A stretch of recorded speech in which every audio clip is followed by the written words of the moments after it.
I'm Fatima and I'm 30. When I first met Gabriel, my husband, I felt like I had hit the jackpot. Let me tell you, my past was littered with trust issues, but there was something about him that made me want to let my guard down. I was always the kind of girl to keep tabs on her man to make sure he wasn't sneaking around, and that's just how I was, a bit of a control freak, and I had my reasons. I'd had my heart broken before and I didn't want to experience that kind of pain again. So when I met Gabriel, I was cautious at first. But he was charming, kind, and said and did all the right things. I found myself falling in love with him, and before I knew it, we were married. We got hitched when I was 26, despite only dating for a year, and life seemed perfect. However, things took an unexpected turn when he brought up the idea of opening up our relationship after being married for 2 years. It caught me completely off guard. Now, before you call me old-fashioned, I have nothing against opening up a marriage, but after 2 years? Come on. People only did that later down the line, right? When things were running stale. Regardless, I knew that polyamory just wasn't something for me. And before you start with, okay, well, why didn't you have this discussion before you were married? Just know that we did. When we were dating, he'd mentioned it, kind of casually, so I thought he was joking. I laughed a bit. But I made it abundantly clear that an open relationship wasn't something I was comfortable with at all. And if he really wanted that, we should go our separate ways. He told me that it was just a joke, and I believed him. But now, 2 years into our marriage, he was bringing it up again, and I'm not going to lie, it made me furious. I felt like he had lied to me in the beginning about how much he wanted to open up the relationship. It wasn't just about trust, it was about the fact that he seemed to disregard how I felt about it. I thought we were happy together, and this request just threw me for a loop. It made me question everything. Had he not been content in our marriage? Why did he want to be with other people? These thoughts always gnawed at me, and I couldn't help but feel hurt and betrayed and lied to. Gabriel, you've been lying to me all along. You've always wanted an open relationship, haven't you? No, Fatima, it's not like that. I was just curious about it, that's all. I didn't think I'd actually be interested in doing it. Don't give me that. You brought up the whole polyamory thing when we were dating. You lied to me and then claimed it was a joke. But it was clear that you'd been thinking about it long before we even got married. No, that's not true. I love you and I love our life together. I don't really want to be with other people. It was just a fleeting thought. Look, just forget the whole thing, okay? I didn't mean it. You expect me to believe that? You mentioned it when we were dating and now you're bringing it up again? It's obvious that you've been considering this for a while and you just hid it from me. Fatima, I didn't want to upset you. I thought I could suppress those thoughts. But they kept resurfacing. Suppress those thoughts? And for how long, Gabriel? For the rest of our lives? You kept your true feelings from me, and that's a betrayal of trust. I can't believe you'd lie about something so important. This is literally why people end up cheating on each other. Why would you put us in such an awkward position? Fatima, I'm really sorry. I just didn't want to lose you, and I thought I could get past it. But I understand how you feel, and I should have been honest from the beginning. I appreciate your honesty now, but it's too late. Our values and desires are too different, and I can't be in a marriage where my partner is unhappy. It's time to make a choice. My decision to give my marriage another chance weighed heavily on me. I genuinely loved Gabriel and I desperately wanted our relationship to work. But the reality was proving to be more complicated than I had hoped for.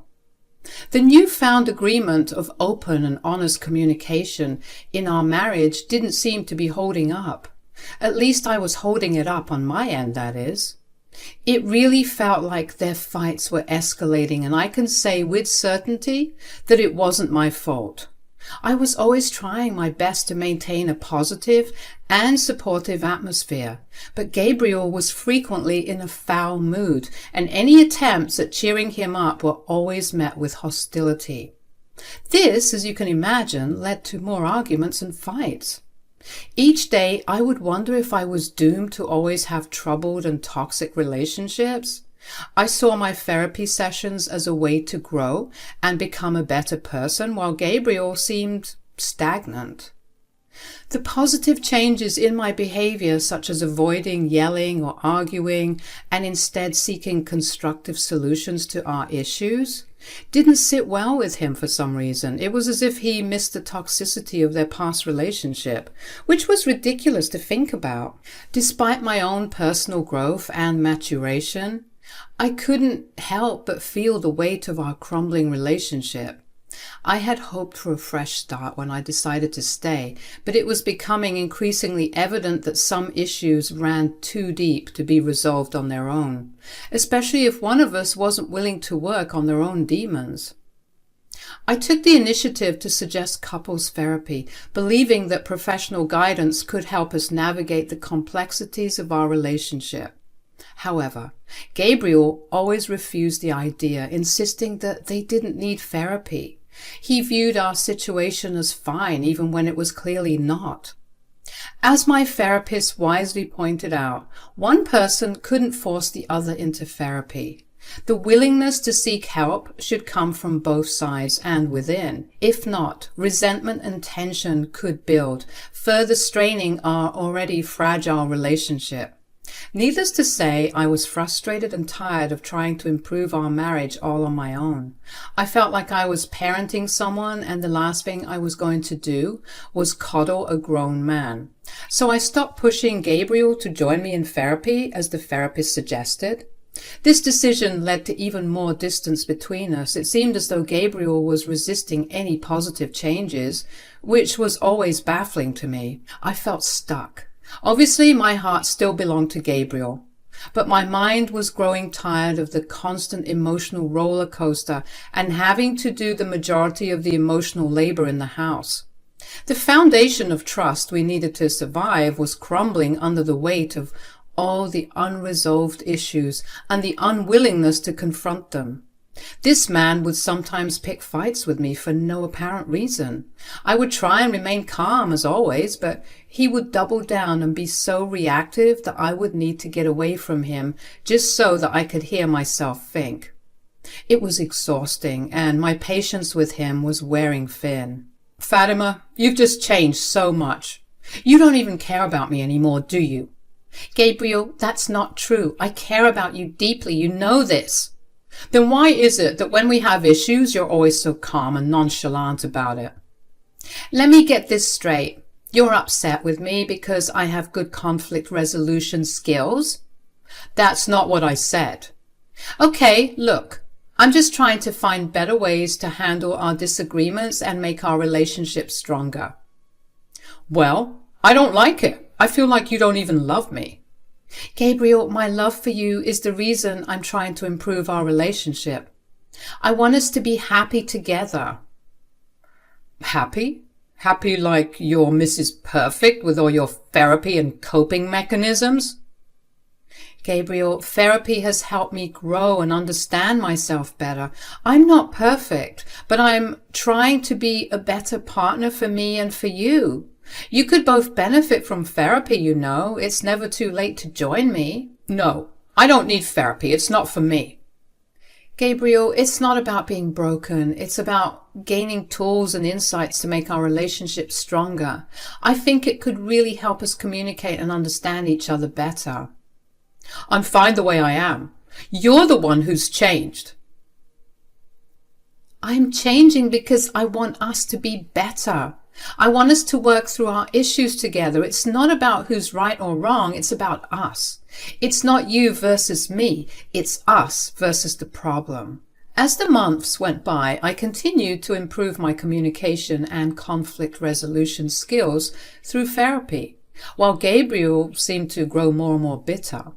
My therapist constantly asked me how I felt about Gabriel refusing to change and become a better person, and I would vent about how exhausting it was. Still, I didn't want to leave because I desperately wanted our relationship to work out. I held on to the hope that things would get better and that we could find a way to reconnect. However, my journey of healing and self-discovery through therapy made me realize that I had been lying to myself all along. One day, I couldn't keep my feelings bottled up any longer. I brought up the idea of divorce to Gabriel since he clearly seemed unhappy. But his reaction was surprising. His world seemed to shatter and he broke down. I mean, full-on ugly crying, begging me to stay. He told me that he couldn't imagine his life without me and that he was willing to do whatever it took to keep us together. I decided to give our relationship yet another chance, but with a condition. I told Gabriel that the only way we could stay together was if he started going to therapy. It didn't matter if he went on his own or with me. The important thing was that he needed to learn more about himself and work on his issues. I explained how therapy was always a positive step towards personal growth. To my surprise, Gabriel finally agreed to start therapy. It felt like a turning point in our relationship.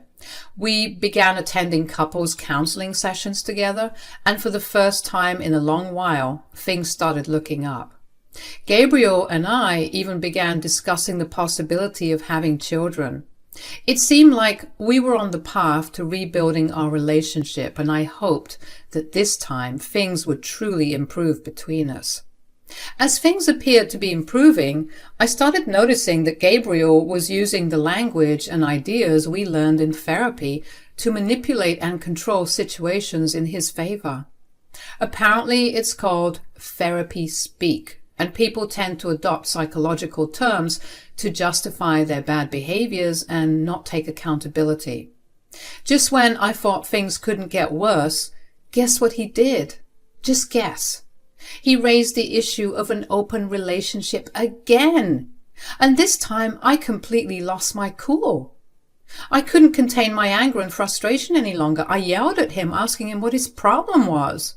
I reminded him that I had made it clear from the very beginning that an open relationship was something I genuinely did not want. Gabriel tried to frame it as me being unfair by forcing him to go to therapy while I couldn't even compromise on this aspect of our relationship. I had to set him straight, explaining that my boundaries were not open to negotiation. It wasn't a compromise, it was a violation of my clearly defined limits, and he was refusing to accept and respect that. I pointed out that I never forced him into therapy, as he was saying, and I had always been willing to consider a divorce if that was what he truly wanted, since he was clearly unhappy.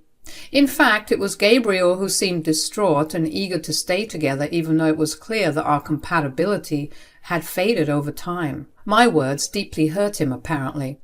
Gabriel genuinely believed we were soulmates, and I wanted to believe it too. However, I couldn't ignore the mounting evidence that our relationship was burdened by conflict and incompatibility. All I wanted was a drama-free life, even if it meant letting go. The disagreement resulted in our most significant falling out to date. Gabriel ended up staying at a friend's house for like 2 months while we tried to figure out our relationship dynamic.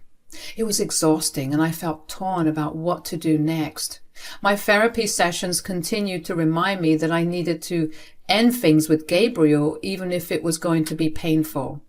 Each time I tried to bring it up with him, though, he would break down all over again and promise to do better, to change.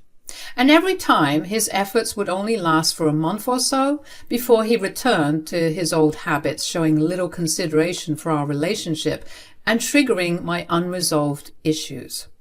Fast forward to when I was 30 and Gabriel was 32. Things had become somewhat stale but stable in our relationship. I was still willing to put in the effort to make things better for us, even though it felt like I was pulling teeth, but I was determined to try my best. Then, one day, while I was cleaning up in the living room, I noticed Gabriel's phone buzz with a call from someone saved as work wife in his contacts. My heart started racing, and I immediately picked up the phone to answer and find out who the hell his work wife was, because I sure as hell didn't know. The lady on the other end, assuming she was speaking to Gabriel's wife, introduced herself as Daya. When I asked, "Who the hell is this?" I wasted no time in confronting her, demanding to know who she was and what she wanted. Daya tried to assure me that there was nothing romantic happening between her and Gabriel, that it was just some innocent workplace flirting, and that I shouldn't read too much into it.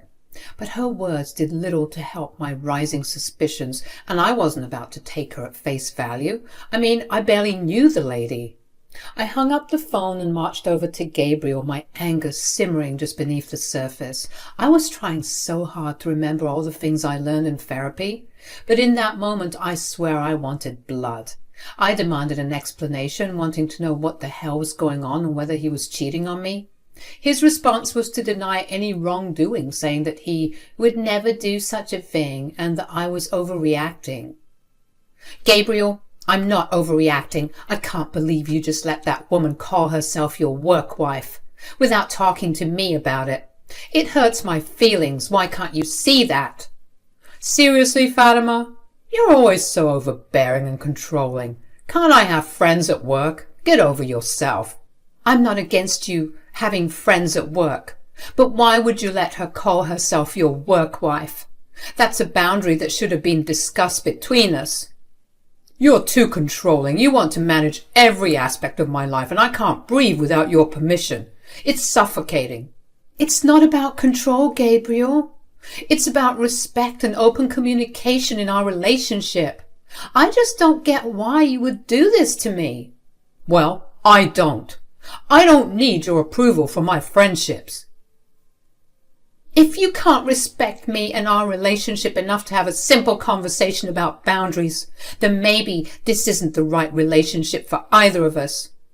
"Oh, here we go again, everybody. Fatima with the urge to end every single relationship she's been in. You'd think all that money wasted on therapy would actually teach you something about yourself. What the hell are you even on about? You love giving up on things too easily. Haven't I shown you how much I love and care for you? I've fought for us so many times, but it seems like you can't wait to get away from me." "That's not true. Look, I don't want to fight with you. Dr. Ramsey told us that this isn't going to be productive. So I'm going to give you your space to cool off. I'm going to go to work. Do I have your permission, Your Highness?" I couldn't ignore the sinking feeling in my chest. The sense that Gabriel wasn't being entirely truthful. But honestly, you all, I was just so exhausted I didn't know what to do. As our wedding anniversary was approaching, I decided to plan something special for Gabriel. Despite our recent fight, I wanted to show him that I cared and valued our relationship. I didn't want to come across as controlling, as he had accused me of being, but I believed a heartfelt surprise could mend our relationship and bring us closer together. For our anniversary, I planned to surprise him with carefully chosen gifts and a spontaneous trip to Hawaii. I thought that a change of scenery might just be what we needed to rekindle the spark in our relationship. I meticulously planned every detail, from the gifts I knew he would love to the activities we could do together during our getaway. I had been so excited about the surprise anniversary trip to Hawaii that I decided to leave work at noon instead of my usual 5 p.m. to surprise him, of course, and to get ready to head to our destination. I thought we could get an early start on our trip and have more time to enjoy each other's company. To make sure the surprise remained a secret, I parked my car a couple of blocks away from our house. I wanted to make sure Gabriel wouldn't be suspicious of my early arrival and that he'd be genuinely surprised. When I quietly walked up to our home, I felt a rush of excitement mixed with nervous anticipation. I was eager to see Gabriel's reaction when he discovered the surprise I had planned. But as I tiptoed towards the front door, I heard something that shattered my heart into a million pieces. The sounds coming from inside were unmistakable. It sounded like Gabriel was with another woman, and it sounded like they were getting down and dirty. My heart pounded in my chest as I struggled to comprehend what I was hearing. How could this be? Just moments ago, I was filled with hope for our relationship, and now the reality was crashing down around me. I wanted to burn the whole world. There was no way in hell that this man was cheating on me after everything we had been through. I just couldn't accept it. I went back to my car feeling like an idiot, but I guess this is just what happens when you refuse to leave someone who's clearly bad for you. As I sat in my car, tears streaming down my face, I couldn't believe the betrayal I had just witnessed. The man I thought I knew, the man I had planned a surprise anniversary trip for, was in our bedroom with another woman. And I suspected that it was his platonic work wife at that. The pain and anger swelled inside me, and I thought I was going to explode. I knew I couldn't let this slide. I needed to get back at them, to make them feel the humiliation I was experiencing. So I dialed 911. As I spoke to the operator, I mustered all the acting skills I could to sound frantic, telling them I believed there was a break-in at my home because I could hear loud noises inside. I told them to come quickly because I thought they had a weapon and that I was in my car a couple of blocks away because I was scared. The police took my call seriously, thank God, and assured me they'd dispatch officers right away. As I waited for them, I pulled my car closer to our house, ready to catch them in the act. Soon enough, the police arrived, and I approached them, identifying myself as the homeowner and the one who made the call to 911. I explained the strange sounds I had heard, emphasizing that I feared for my safety. The officers decided to take action, of course, and the situation quickly drew the attention of our curious neighbors, who had come outside to see what was happening in our normally quiet neighborhood. The police didn't waste any time. They banged really hard, no pun intended, on our front door and threatened to enter forcibly if no one responded. I'm guessing the reason why Gabriel and whoever he was screwing was trying to look half decent before they were exposed to the world was because they weren't answering. When their warnings went unheard, they broke down the door and entered the house. The commotion that followed could be heard from outside, but I patiently waited behind a cop car, knowing that the moment of truth was approaching. The officers soon dragged Gabriel and the lady out of our home, both of them half-dressed and thoroughly embarrassed. I had succeeded in my plan to expose their affair to the world. It wasn't just about catching them in the act, it was about making them understand the pain and humiliation they had caused me, and damn, it felt good. As Gabriel and the lady were being escorted to the waiting squad cars, they locked eyes with me, and Gabriel, in a desperate attempt to help his embarrassing situation, urged me to tell the officers that they weren't intruders and that I knew him. However, I played along with my charade, pretending not to recognize him, and I told the officers that I was genuinely frightened and didn't know these people at all. This made Gabriel's eyes widen. Honestly, I thought they were going to pop out of the back of his head, and he looked like a crazy person trying to convince the officers that he knew me. One of the officers remarked how sick and twisted it was to break into someone's house just to engage in such indecent activities. They warned Gabriel and the lady that they should consider themselves lucky if I chose not to sue them for their actions. Gabriel, his eyes wide with panic, attempted to apologize to me, claiming he never meant for any of this to happen, but I maintained my charade, insisting I had no idea of who he was. Which wasn't a complete lie, because clearly I didn't know he could be this cruel to me. The cops proceeded with their arrest and transported them to the police station. The following days and weeks were tumultuous, and our marriage was finally dead. Maybe it had been dead all along. But we had finally acknowledged that there was no turning back from this. He cheated on me, and I put him in jail. I think we were even. We finally decided to get a divorce, and as time went on, I confirmed that the lady Gabriel had been involved with was indeed Daya, his platonic work wife. Both of them faced severe consequences. They were not only confronted with the end of their respective marriages, but also lost their jobs. Revenge had never felt so satisfying, and even though my heart still ached from the betrayal, I knew I had taken a stand for myself.